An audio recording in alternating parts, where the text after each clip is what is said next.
우리 은혜 받으실 하나님의 말씀은 요한복음 19장 17절에서 30절의 말씀입니다. 그들이 예수를 맡음에 예수께서 자기의 십자가를 지시고 해골이라 하는 곳에 나가시니 그들이 거기서 예수를 십자가에 못 박을새 다른 두 사람도 그와 함께 좌우편에 못 박으니 예수는 가운데 있더라. 빌라도가 패를 써서 십자가 위에 붙이니 나사렛 예수 유대인의 왕이라 기록되었더라. 예수께서 못 박히신 곳이 성에서 가까운 고로 많은 유대인이 이 패를 읽는데 히브리와 로마와 헬라말로 기록되었더라. 유대인의 대제사장들이 빌라도에게 이르되 유대인의 왕이라 쓰지 말고 자칭 유대인의 왕이라 쓰라 하니 빌라도가 대답하되 내가 쓸 것을 썼다 하니라. 군인들이 예수를 십자가에 못 박고 그의 옷을 취하여 네 깃에 나눠 각각 한 깃씩 얻고 속옷도 취하니 이 속옷은 호지 아니하고 위에서부터 통으로 짠 것이라. 군인들이 서로 말하되 이것을 찢지 말고 누가 얻나 제비 뽑자 하니 이는 성경에 그들이 내 옷을 나누고 내 옷을 제비 뽑나이다 한 것을 응하게 하려 함이로라. 군인들은 이런 일을 하고 예수의 십자가 곁에는 그 어머니와 이모와 글로바의 아내 마리아와 막달라 마리아가 섰는지라. 예수께서 자기의 어머니와 사랑하시는 제자가 곁에 서 있는 것을 보시고 자기 어머니께 말씀하시되 여자여 보소서 아들이니이다 하시고 또 그 제자에게 이르시되 보라 내 어머니라 하신데 그때부터 그 제자가 자기 집에 모시니라. 그 후에 예수께서 모든 일이 이미 이루어진 줄 아시고 성경을 응하게 하려 하사 이르시되 내가 목마르다 하시니 거기 신포도주가 가득히 담긴 그릇이 있는지라. 사람들의 신포도주를 적신 해면을 우슬초에 메어 예수의 입에 대니 예수께서 신포도주를 받으신 후에 이르시되 다 이루었다 하시고 머리를 숙이니 영혼이 떠나가시니라. 아멘. 아멘. 고난주간 우리가 십자가를 묵상할 때 많은 경우 예수님의 고통 당하셨다, 예수님께서 얼마나 고통을 당하셨는가에만 머무르는 경우가 있습니다. 그런데 성경은 단순히 고통의 장면을 보여주는 것이 아니라 그 십자가 앞에 서 있는 사람들의 모습을 통해서 우리의 신앙을 비춰볼 수 있도록 하고 있다라는 겁니다. 오늘 본문에도 보면 세 가지 장면이 겹쳐 보인다라는 것. 십자가 위에는 예수님이 계시고 그 밑에는 사람들이 있습니다. 그리고 십자가 양편에 또 두 사람이 매달려 있다라는 것. 이 세 장면은 단순한 과거 이야기가 아니라 지금 우리의 신앙 상태를 그대로 보여주는 거울과도 같다라는 것. 본문을 보면 예수님은 17절 말씀에 자기의 십자가를 지시고 골고다로 나아가십니다. 여기에 중요한 포인트가 있는데 다른 복음서의 뉘앙스는 이 수동태로 쓰였어요. 그런데 요한복음은 능동적인 흐름으로 기록되어져 있다라는 겁니다. 이게 무슨 차이가 있느냐라면 예수님께서 끌려가신 것이 아니라 요한복음은 스스로 그 길을 선택하신 것이다라고 묘사하고 있다라는 것. 이것이 바로 복음의 핵심이기도 하다라는 것. 이사야 53장에 보면 도수장으로 끌려가는 어린 양처럼 이라고 되어져 있는데 히브리 단어는 순종하는 어린 양이다라는 의미를 가지고 있다라는 겁니다. 그래서 중요한 것은 어린 양은 억지로 끌려가는 양이 아니라는 겁니다. 스스로 침묵하면서 순종하는 양을 의미한다라는 것. 그래서 십자가는 어떤 피해자의 죽음이 아니라 자발적인 그러한 대속의 죽음이라는 것. 이것이 이 차이가 굉장히 크다라는 것. 수동태로 쓰였느냐 능동태로 쓰였느냐 끌려갔느냐 스스로 갔느냐는 너무 중요한 그 차이가 있다라는 겁니다. 누가 억지로 희생을 하면 감동이 크지 않을 수 있습니다. 그러나 누가 나를 위해서 스스로 희생하면 그건 평생 잊혀지지 않는 그 사건일 수밖에 없다라는 겁니다. 영화 가운데 라이언 일병 구하기라는 영화가 있어요. 스티븐 스필버그의 감독의 영화예요. 오래된 영화인데 그 라이언 한 사람을 구하기 위해서 수많은 소대원들이 희생을 되어집니다. 영화를 보는 내내 드는 생각이 뭐였느냐라면 저 사람 한 사람을 구원하기 위해서 왜 이렇게 많은 사람들이 희생이 될까라는 겁니다. 그래서 차라리 저 사람을 구원하지 않고 저 소대원 전체가 사는 것이 더 낫지 않을까 하는 생각이 들었어요. 소대장이 마지막으로 죽으면서 하는 이야기가 당신을 구원하는 일이 가치 있는 일이었으면 좋겠다라는 말을 합니다. 그리고 소대장은 죽고 세월이 많이 흘러서 라이언은 이제 그때를 회상을 하는 거예요.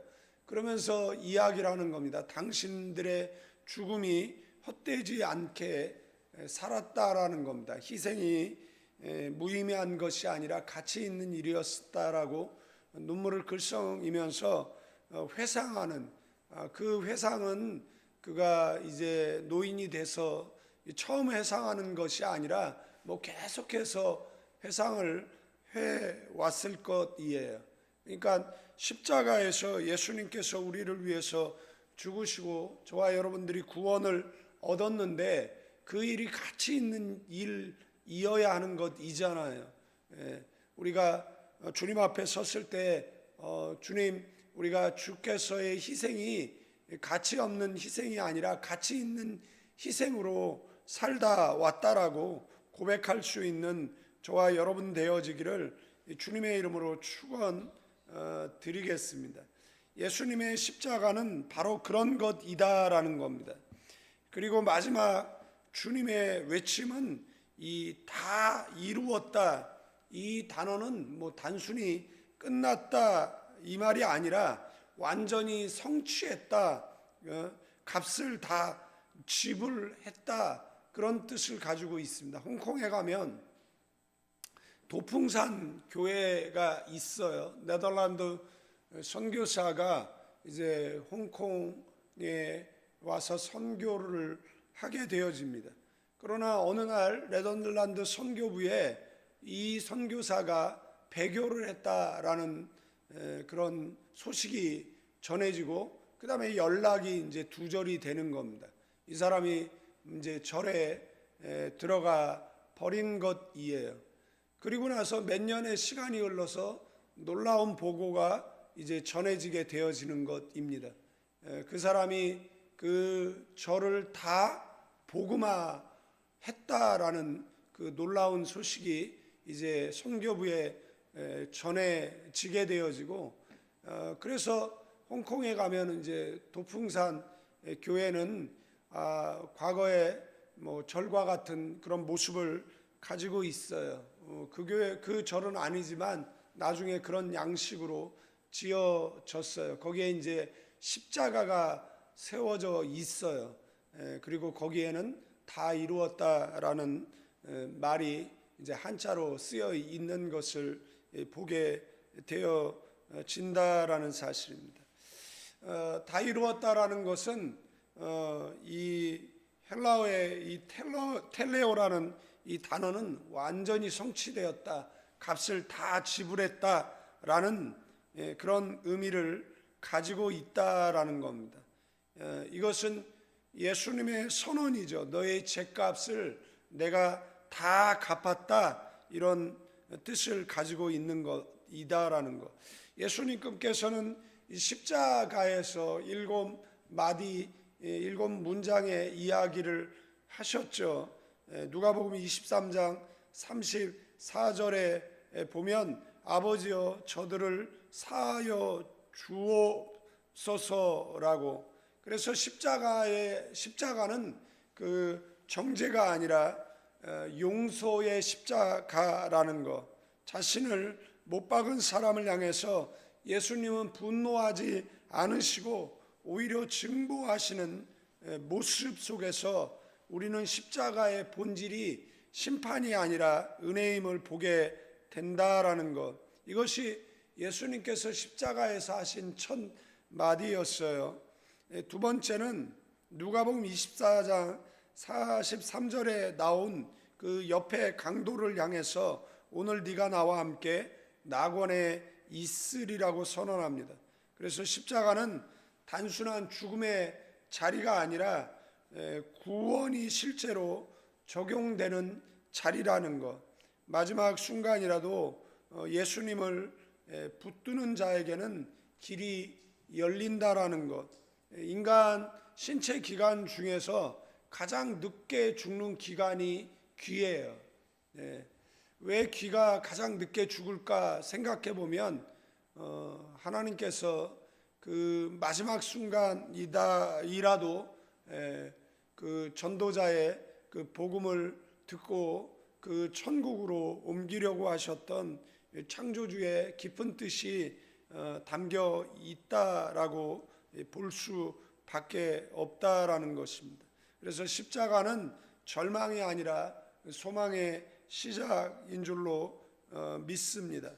그리고 오늘 본문에도 나오지만 예수님은 십자가 아래 서 있는 그리고 어머니와 그리고 제자들을 보시면서 여자여 보소서 아들이니이다, 보라 내 어머니라, 극한 고통 속에서도 관계를 세우는 그런 주님의 모습, 이것은 단순한 가족 돌봄이 아니라 십자가를 중심으로 새로운 공동체가 세워지는 장면이다라고 할 수 있습니다.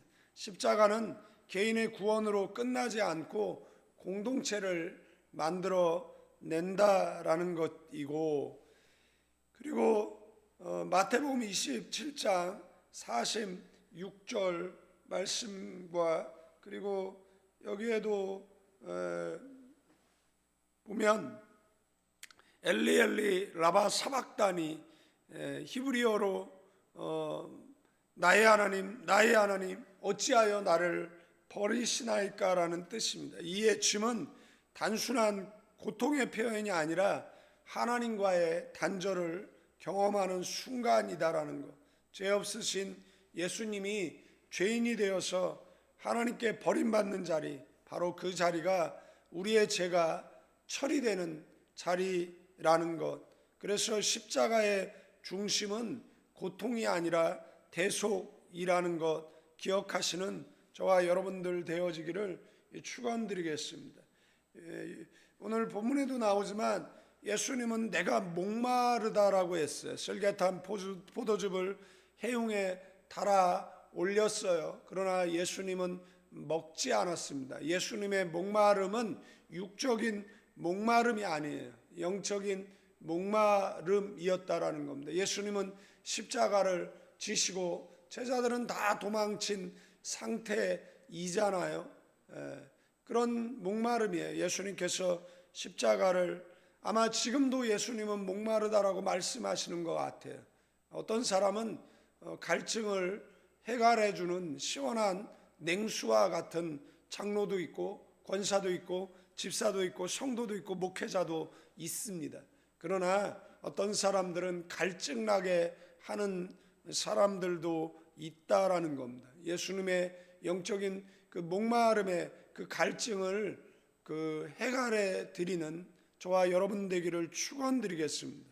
여러분의 시원한 냉수와 같은 사람 되기를 축원드리겠습니다. 나 주님의 기쁨 되기 원하네라는 찬양의 가사만 찬양할 것이 아니라 늘 주님의 기쁨으로 살아서 그런 어떤 영적인 갈증을 해결하는 저와 여러분 되기를 축원드립니다. 이것은 인간으로서 완전한 고통을 드러내는 동시에 그 시편의 예언의 성취예요. 예수님은 우리의 고통을 모르는 분이 아니에요. 직접 경험하신 분입니다. 그래서 우리의 아픔을 가장 잘 아시는 분이 예수님이라는 것.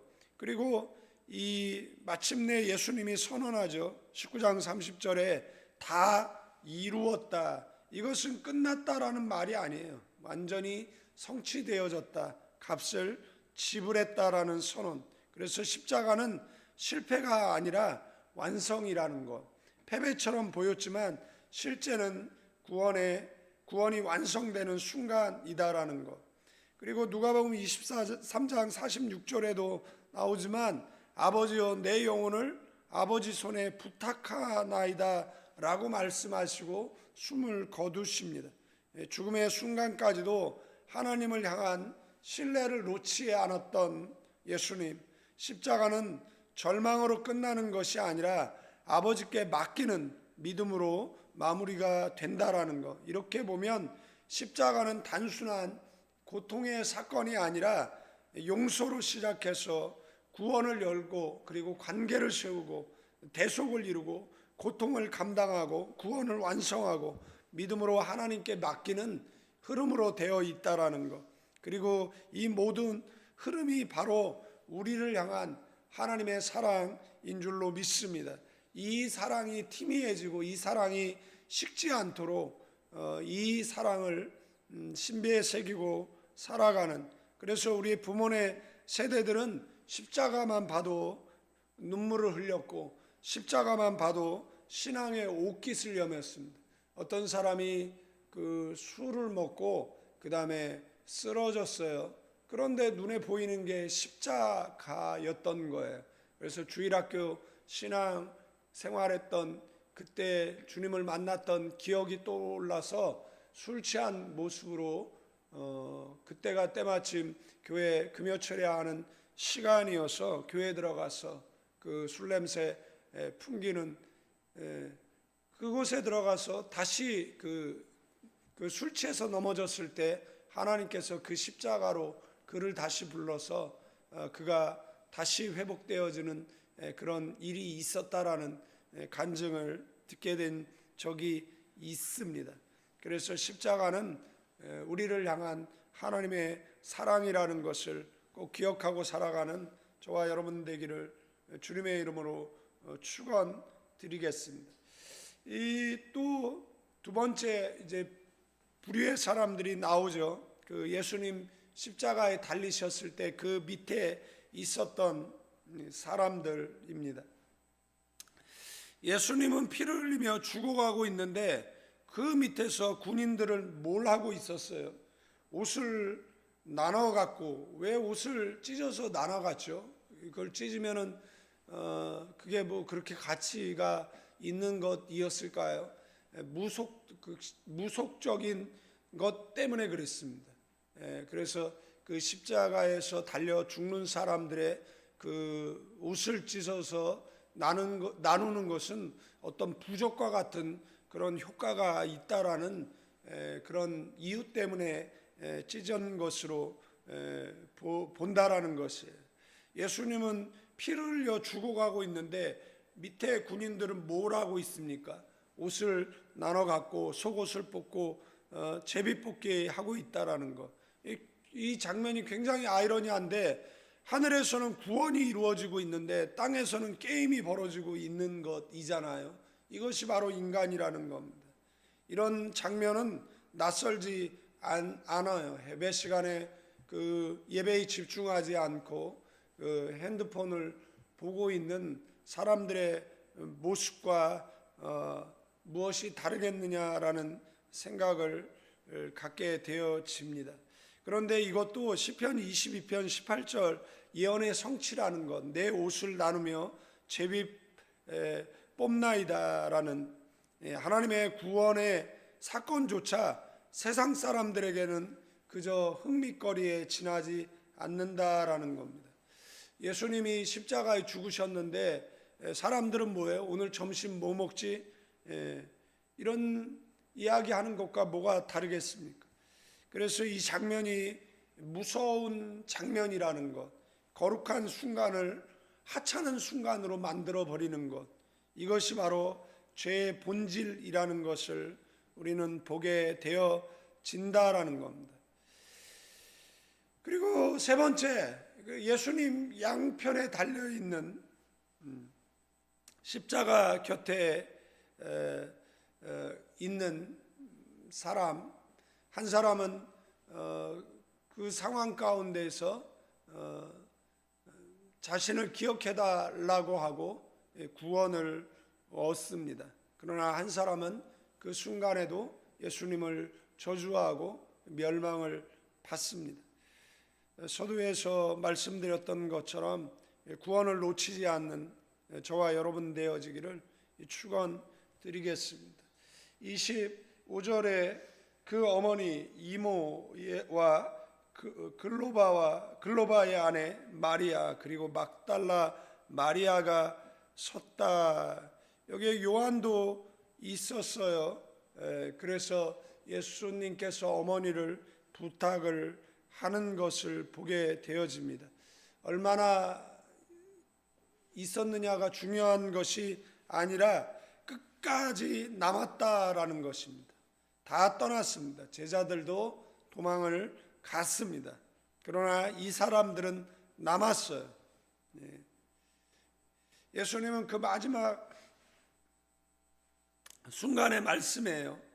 여자여 보소서 아들이니이다. 요한을 이야기하는 것이죠. 그리고 요한에게 보라 내 어머니라. 이 장면은 단순한 가족 이야기가 아니라는 것, 육신의 관계를 넘어서 영적인 공동체를 세우는 장면이라는 것. 여기서 우리는 중요한 진리를 보는데 고난의 자리에는 반드시 하나님이 붙여주는 사람이 있습니다. 인생을 뒤돌아보면 힘들고 어려울 때 많지는 않지만 그래도 남는 사람들이 있어요. 그 사람이 진짜 나를 사랑하는 사람이겠죠. 그 사람이 진짜 의리 있는 사람일 것이에요. 여러분들도 세상은 변해가도 끝까지 남는 저와 여러분들 되어지기를 주님의 이름으로 축원드리겠습니다. 말씀을 정리하고 마치겠습니다. 오늘 본문은 우리에게 질문합니다. 너는 지금 어디에 서 있느냐라는 겁니다. 십자가를 외면하는 사람이냐, 아니면 이용하는 사람이냐, 아니면 십자가 곁에 남은 사람인가를 묻고 있다라는 것.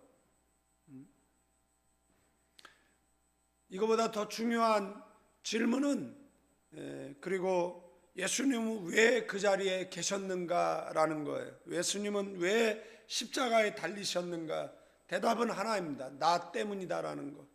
여러분들 우리 때문이라고 이 십자가의 사건을 태평양 바다에다 희석시키지 마시고 이 사건은 나의 사건, 나 때문에 예수님께서 십자가에 달리셨다라는 것, 이것을 기억하는 것이 신앙인 줄로 믿습니다. 예수님께서 나를 위해 거기 계셨다라면 나는 주님을 위해 어디에 있어야 하느냐라는 이 질문에 나도 주님 곁에 있겠습니다라고, 주님 앞에 서는 그날까지 주님 손 놓지 않겠습니다라고 다시 한번 신앙의 옷깃을 여미고 이 고난주간을 보내는 저와 여러분 되어지기를 주님의 이름으로 축원드리겠습니다. 그 사람이 진짜 크리스찬일 것입니다. 우리 기도합니다. 주님, 십자가 위에서 우리를 위해 모든 것을 내어주신 사랑을 오늘 다시 신비에 새깁니다. 우리가 십자가 밑에서 살아가는 인생이 아니라 십자가 곁에 서는 인생 되게 하옵소서. 주님의 다 이루었다라는 선언을 붙들고 오늘도 믿음으로 살아가는 우리 모두가 되어지게 하옵소서.